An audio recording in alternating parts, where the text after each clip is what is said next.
This week on Act Out, Uncle Sam's manifest destiny is clearly to become king of a global graveyard, how our economic warfare kills and tortures millions worldwide, and how folks here and elsewhere are organizing to fight back against so-called sanctions. Next, updates on whistleblowers and publishers, and finally, a look at building thriving communities in the face of over-policing, prisons, and detention. From tweets to marching in the streets, this is Act Out.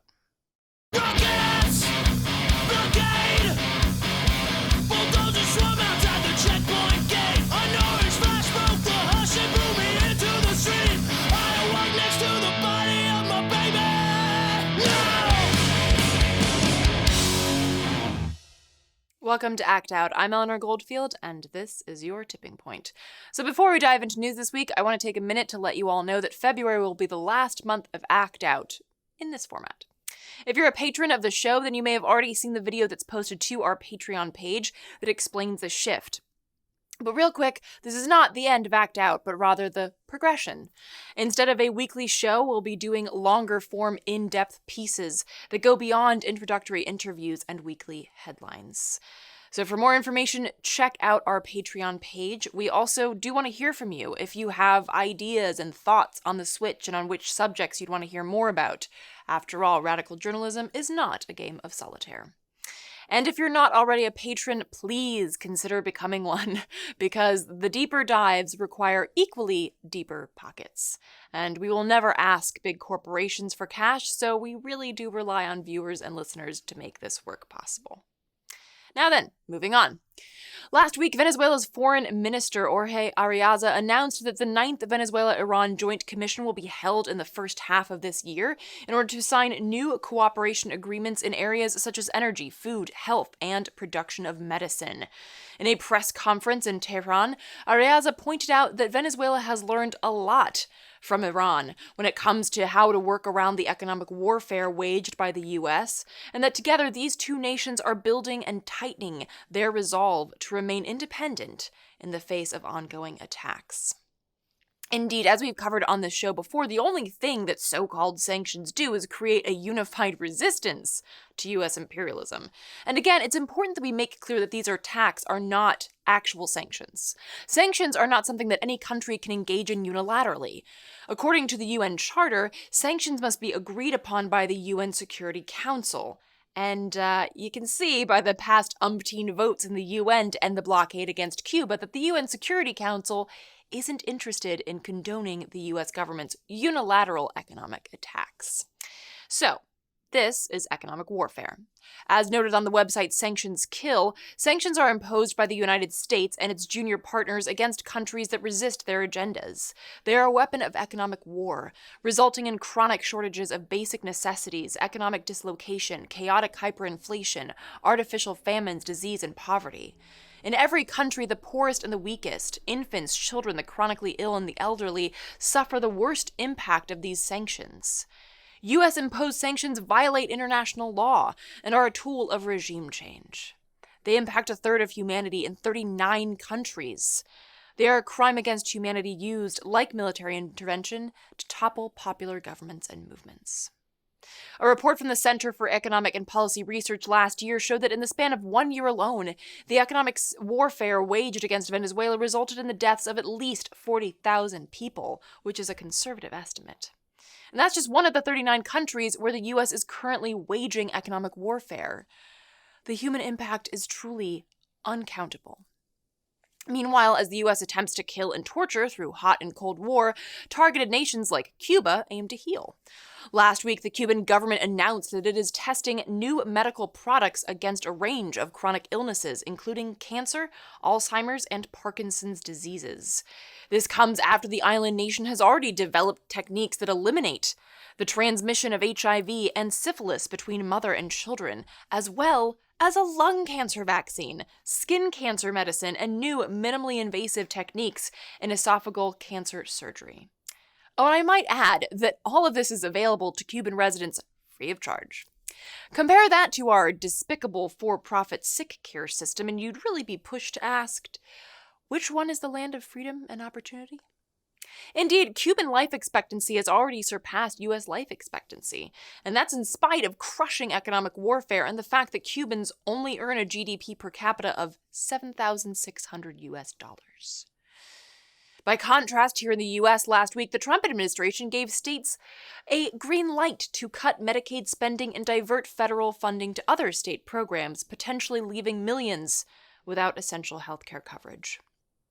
Alice Wong, director of the Disability Visibility Project, tweeted about the move. People, poor disabled people in particular, are going to die. Not an exaggeration. So to sum up, the U.S. engages in economic warfare that affects a third of the world's population in 39 countries, killing hundreds of thousands and oppressing millions. Meanwhile, targeted countries engage in solidarity building and innovative projects that promote the public good for their people and, in fact, all people. Because lest we forget to mention that American citizens frequently make their way to Cuba for life-saving medical treatments. Because, one must flee their shithole country in search of survival. Truly, the irony here is staggering. At the same time, the U.S. oppresses and kills its own citizens in much the same way. Economic warfare via withholding health care, a livable wage, access to food, clean water, and air. Uncle Sam's manifest destiny really is to become king of a graveyard. Still, there is resistance not only in the targeted countries, but around the globe. For instance, the aforementioned site Sanctions Kill is an organizing base for international actions planned between March 13th and 15th to not only bring attention to the effects of this economic warfare, but to build solidarity in stopping it. It's also important to note that while the U.S. is the perpetrator of these crimes, we have silent partners, perhaps most notably the EU. And folks living and organizing in those countries can do much to push their governments to stop being such driveling, spineless little shits kneeling at the boots of empire. So again, check out sanctionskill.org to learn more and get plugged in to the anti-war, anti-imperialist work happening across the globe.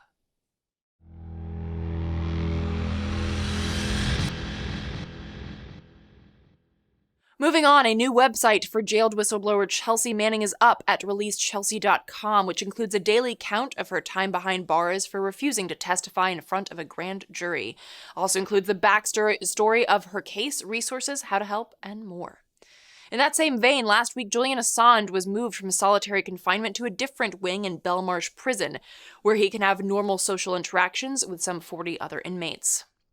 Assange has undergone both physical and mental torture even before he was moved from the Ecuadorian embassy to Belmarsh Prison. The UN Special Rapporteur confirmed his treatment by authorities in multiple countries to be synonymous with torture. Same holds true for Chelsea Manning. And while conditions for Assange are still horrible, the move is an important one, and one that isn't thanks to any altruism on the part of US or UK authorities. As WikiLeaks ambassador Joseph Farrell said in a statement last week about the move, the decision to relocate Assange is also a massive victory of prisoners in Belmarsh. A group of inmates have petitioned the prison governor on 3 occasions, insisting that the treatment of Assange was unjust and unfair. After meetings between prisoners, lawyers, and the Belmarsh authorities, Assange was moved to a different prison wing.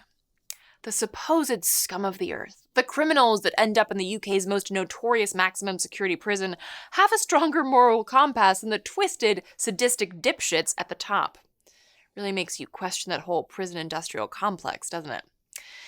Again, though, it's important to note that while Assange has been moved to better conditions, conditions are still bad, and he continues to be tortured simply for the crime of exposing empire crimes.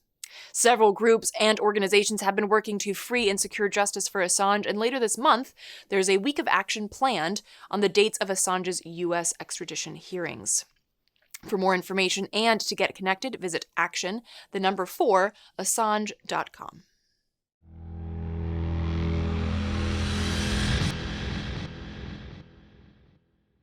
Finally today, and in keeping with the connections between empire, incarceration, and public good, we turn to Freedom to Thrive, an organization that works to build thriving communities in the face of over-policing prisons and detention. A while back, we sat down with Daniel Carrillo, executive director of Freedom to Thrive. Take a look. So Freedom to Thrive uses the Invest Divest framework because of the nature of the prison industrial complex. And it's been a main vehicle used by the government to disinvest from communities and put more resources to lock them up, to criminalize, and in order to also look at sort of the larger dynamic here, we wanted to, lift up. Yes, we want to take resources and do away with that system, but communities also need resources so they can have the freedom to thrive. Well put. So talk about the prison industry divestment work. It's reminiscent, and you mentioned this on the site as well, of energy divestment campaigns and things like boycott, divest, sanctions. Talk about the connections there. Mm-hmm. Yeah, so our prison divestment campaign got underway around 10 years ago. And a lot of the folks who helped initiate it were people who were very much involved in the um, anti-apartheid work supporting South Africa and the boycott, divestment, sanctions work to support Palestinian human rights.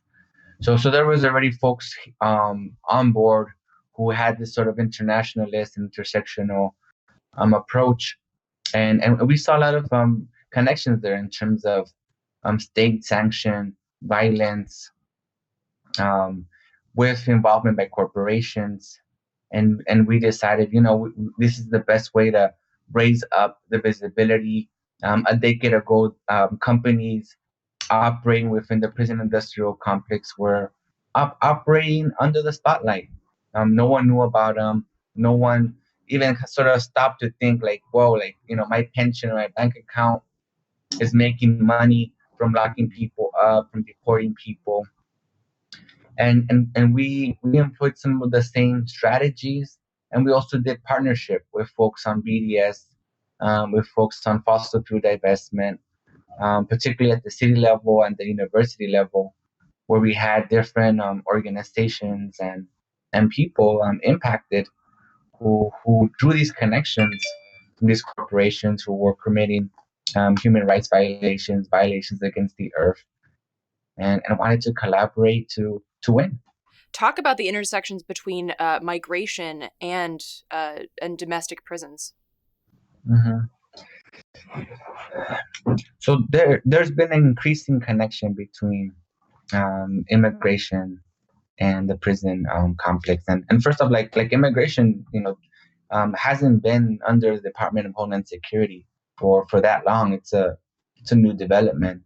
Before operated in the Department of Agriculture, Department of Labor, and before it was moved under a more criminalization framework, at which point the intersections were more pronounced between the immigration system that now isn't an immigration system. It's under the Department of Homeland Security, department that's was created to quote unquote um, fight terrorism, to protect the quote unquote homeland, and initiate different policies targeting people of color, Arab, Muslim, LGBTQ, Black, both if they're born here, if they're immigrating here. Like for that department, the bottom line is like, do they fit that profile, and so on. There's been an increase of um of immigrants within the prison system as well, because of the changing of the laws that made it a felony to enter the U.S. without documents, to enter after signing a deportation order. It was among the highest rising population within the prison, the domestic prison system, and folks are going, 5 to 10 years more. I've had family members who they were deported. They came back, their families here, and they went through that system and had to spend 5, 7 years in a federal prison before returning to an immigrant prison and then being deported. I mean, the connections it's disgusting. Yeah. Yeah, you're a criminal because you're a refugee, basically. Yeah. um, Now, the work that you do is targeted, obviously, very much towards the private prison industry. You know, the likes of which drop contracts that demand 98% of beds be filled and that sort of thing. But does this also look towards like police and prison abolition as a whole? Is that something that encompasses that as well? Yeah, without a doubt, there's no way we could do this work without having the long-term vision of abolition of police and prisons. It's sort of like the underlining piece here that we're battling is also a narrative fight around what we need to keep us safe. And like I said it in terms of how the government moved the immigration from labor and agriculture to the Department of Homeland Security to demonize and sort of brand all immigrants as a threat to this nation. And then we have folks, born here, black, brown, trans, GNC folks who are also demonized and branded as criminals. And the way that the government is creating a solution is more cages, more police on the streets to funnel folks into those cages. And fundamentally, we're about changing that narrative. And part of our work has been also to create conversations and dialogues with communities around what are different ways to address harm. It, do we actually need to call the police all the time? Does the 911 need to go to the police?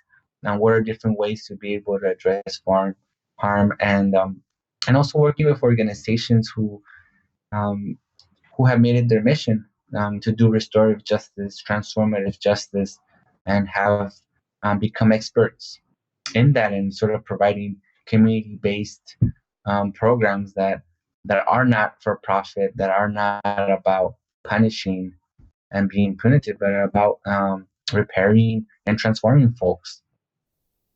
And I want to I want to talk about that aspect of it. You know, the building up that you mentioned, the investment side of the divest invest model. Investment in what? Like what kind of things do you look to invest in, and what does a freedom city or a freedom campus look like? Hmm. Yeah, so we've been creating different dialogues with communities and training programs where we bring multiracial immigrants, multiracial folks of color, where we began the dialogues to develop freedom cities and freedom campuses. And there's sort of the question that we pose to folks like, what would make you feel safe? What would you need to be able to thrive and be a member of society with your full dignity? Um, and from that, folks develop different responses in terms of where they want investment. I mean, for folks at the campus side, it's education is very much unaffordable. That's been a piece in terms of investment of having free education. There's been an increase of militarization on campus of just armored police. It's just with assault weapons. It's nuts. I mean, we had this one experience where we were at a campus in Florida where we were holding a convening, and we were just out on the lawn painting a sign, and five um, armored full like SWAT team came up, pointed their guns at us. We had paintbrushes on our hands. It was ridiculous. The level of sort of like intimidation of threats. You know, why are we spending money uh, on those assault weapons, on that gear, when students can't even afford to be able to finish their education? And on the city side, I mean, I'm in New York, and it's incredible the amount of money that's every year increasing for the police department here, and the policies such as broken windows that are being targeting folks who can't pay the subway fare, and instead of thinking of different ways to subsidize that fare to give access to the working poor, it's about doing on tickets, it's about sending them to prison. So a lot of those programs that folks were saying, like if people can't pay, don't criminalize them. Like, raise the wage, subsidize the transportation. Make sure that we're taxing the corporations. We're not saying, hey, Amazon, come to New York, we'll give you this much of money. So it's been about like those conversations and being able to create some policies, and I'll lift up that on the student side, students have been really successful and fierce about the reinvestment demands, and they've won some out in California. Um, from the divest invest approach, they were able to win. Um, they have a student center for recruiting and retaining formerly incarcerated students. There was another university out there that won like funding for tenure positions for ethnic studies department. So there's been incredible gains where folks have not only sort of had this dream and laid out a path about how we're going to get there, but people have actually have won investment for Freedom Campus, for Freedom Cities. So excuse me. So finally, talk about like the tactics with this, because a lot of people talk about like, oh, okay, well, let's figure out what we want, but then how do we get there, right? Talk about some tactics that you've found useful working with Freedom to Thrive. Mm-hmm. Well, first of all, in terms of like working on divest and invest and issues of immigration and prisons, you need to make sure that those impacted are the ones developing these ideas and implementing it. And there's a lot of organizations that there aren't doing that work, and there's a lot of holes in those strategies and approaches, and we've really extend that time to develop those leaders. I'm personally impacted. Folks on my team are personally impacted, and it's a different perspective, having to go through that system in different ways to be able to develop, well, one, like the solutions, but also having that knowledge of how the system works, being able to develop the tactics to sort of pressure and around the corporations. When we started targeting them, a lot of them were operating under the spotlight, and there was a couple of hedge funds who were, quote unquote activist hedge funds, who were really pushing for more capital to be invested, and everybody showed up to their house, and these were hedge funds that no one had heard about. They're not like the big Vanguards, the big Black Rocks. Like, these are like sort of like on another field playing financially with our lives, and we were able to do some really successful targeting there, and we've been also just being able to do like some real good corporate research around like what's the best way to target corporations, because they always find different ways to sort of like loopholes and skip the law. Um, and one of the things that we've seen has been incredibly successful has been to target their future plans, target their PR. Like most companies, have whatever main source of income, and they're a business, so they're wanting to create more revenue streams, and sort of how do we interrupt that progress so they're not able to expand, and that's been an incredibly successful model in doing this work.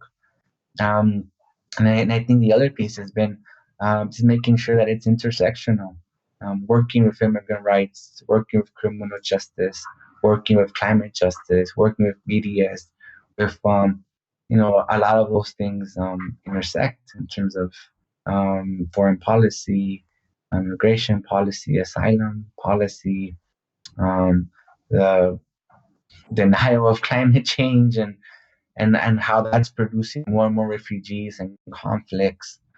Um, and that's been an incredible pillar in terms of a lot of our campaigns. We run our prison divestment campaign, but a lot of times when we push our demands, they're around human rights.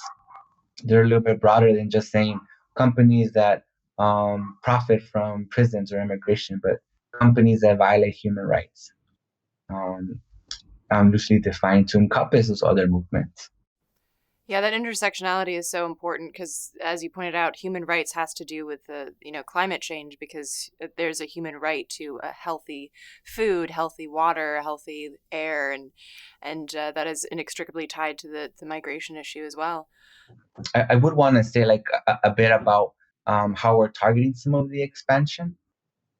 Yeah, so that's been a central strategy to be able to target how the company's expanding. And one of the ways that we've seen, particularly on the immigration side, has been companies looking for ways to support the quote unquote decarceration, reducing prison populations. And we're using a term that other folks are using as well called ecarceration, which we use to call the use of technology in bringing prisons to people's homes, to people's communities, where they're electronic monitoring, GPS phones, so on. And we're now targeting some of these companies who have slowly bought out their competition and bought out those technologies and work with different companies to pretty much create these sort of webs of surveillance and incarceration.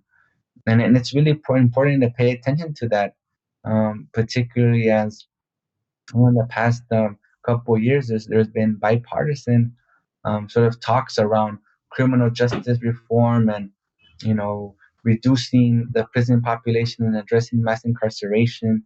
And you're not going to be addressing it by creating incarceration and continuing to control folks. And that's a danger that we see right now as they're expanding, and the number has increased dramatically in just the past 3 years of folks under incarceration. For more on Freedom to Thrive, visit their website at freedomtothrive.org. Reminder to check out patreon.com/actout to get the scoop on what's next for Act Out and why your continued support is vital. And again, feel free to reach out to us with questions. Radical media is not a game of solitaire. And that will do it for this week's Dose of Dissent. Thanks so much for watching.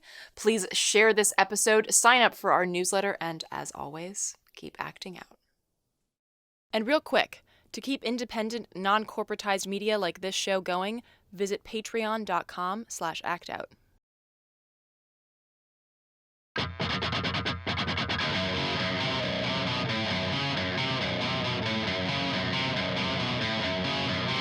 I can hear the boots are stomping. Come on, boys, let's get some rocks to throw. I can't stand to hear my father cry anymore. Time we left one of you motherfuckers dead in the road. We've been begging up inch by inch, we got nowhere else to go. It's been too many years since you pushed and served my shove. I'm not a violent man, but I will kill for what